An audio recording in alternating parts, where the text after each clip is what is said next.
Vice President Joe Biden has endured his fair share of tragedies, from personal issues he suffered as a child to loved ones' lives cut short. He knows all too well that life isn't always roses. Here's Joe Biden's tragic real-life story.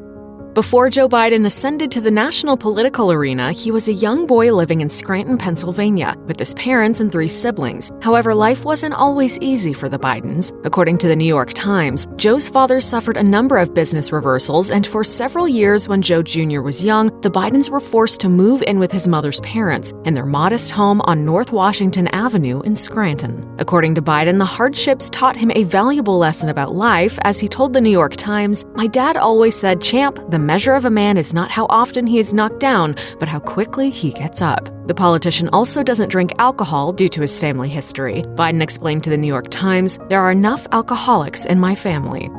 Not many people know that Vice President Joe Biden struggled with stuttering as a young child. The New York Times revealed Joey was a popular kid, if a bit quick with a punch, especially if someone teased him about a stutter, which he struggled mightily to conquer. Biden reportedly recited poetry in his spare time in the hopes of perfecting his speech, but despite the future politician's attempts, he was still bullied at school. He wrote in a March 2011 essay for People, "I never had professional therapy, but a couple of nuns taught me to put a cadence to my speaking, and that's why I spent so much time reading poetry. But even in my small boys' prep school, I got nailed in Latin class with the nickname Joe Impedimenta. You get so desperate, you're so embarrassed." Biden eventually overcame his stuttering, going on to help others with the same issue. Your stutter does not define who you are.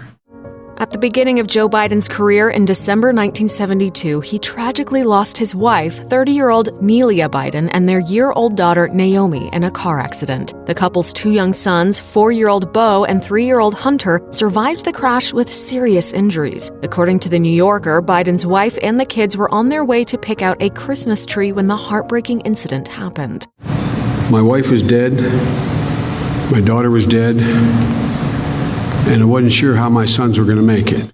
Although Joe had to put on a tough face for his surviving children, the loss was devastating. In his 2007 memoir, Promises to Keep, Biden explained, "Well, I didn't want to hear anything about a merciful God. No words, no prayer, no sermon gave me ease. I felt God had played a horrible trick on me, and I was angry." Joe decided to put all of his energy into raising his sons and revealed in a speech at the 2015 commencement address at Yale University, "Many people have gone through things like that, but because I had the incredible good fortune of an extended family, grounded in love and loyalty, imbued with a sense of obligation imparted to each of us, I not only got help, but by focusing on my sons, I found my redemption." Joe married his second wife, Jill, in 1977, and she can still regularly be found by his side on the campaign trail. Joe and Jill welcomed their daughter, Ashley Biden, in 1981. Joe Biden faced another tragedy in May 2015 when his oldest son, Beau Biden, died of cancer at the age of 46. Joe and his second wife, Jill, weren't completely prepared for the loss, despite Beau receiving the diagnosis in August 2013. Jill said on the Megyn Kelly Today Show, "We never gave up hope. We tried treatment after treatment, month after month, but we always felt, until the moment he closed his eyes, we always felt he was going to live." Throughout Beau's illness, even though the diagnosis was truly devastating, we always had hope.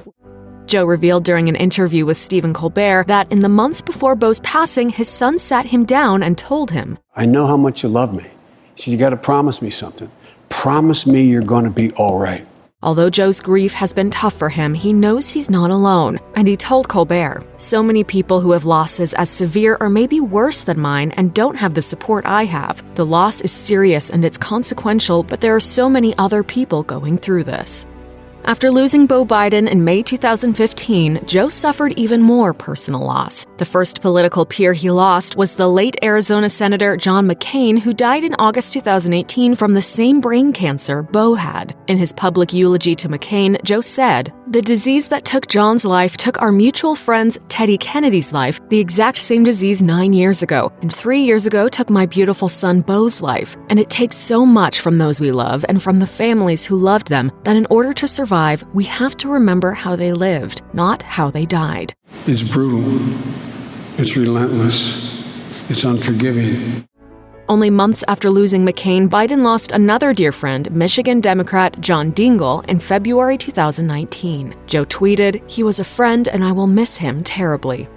In addition to suffering devastating losses in his family, Vice President Joe Biden endured major medical emergencies in the 1980s. According to Delaware News Journal, Joe Biden was having regular headaches. He was also feeling pain in his neck. Biden explained in his 2007 book, Promises to Keep, that the symptoms resulted in a scary episode in February 1988. After giving a speech at the University of Rochester, there was lightning flashing inside my head, a powerful electrical surge, and then a rip of pain like I'd never felt before. After returning home, Biden was rushed to the hospital to address his concerning symptoms. During a CT scan, the attending doctor found 2 aneurysms in Biden's brain and needed to operate. As Biden was being wheeled to surgery, he asked the surgeon what his chances were, a terrifying moment he recalled during a speech at the 2013 National Conference on Mental Health. The doctor apparently replied, "Senator, for mortality or morbidity?" Although both surgeries were a success, Biden had to overcome some difficult post-op symptoms, such as an immobile forehead. But the good news is that he ultimately made a full recovery from the terrifying health scare.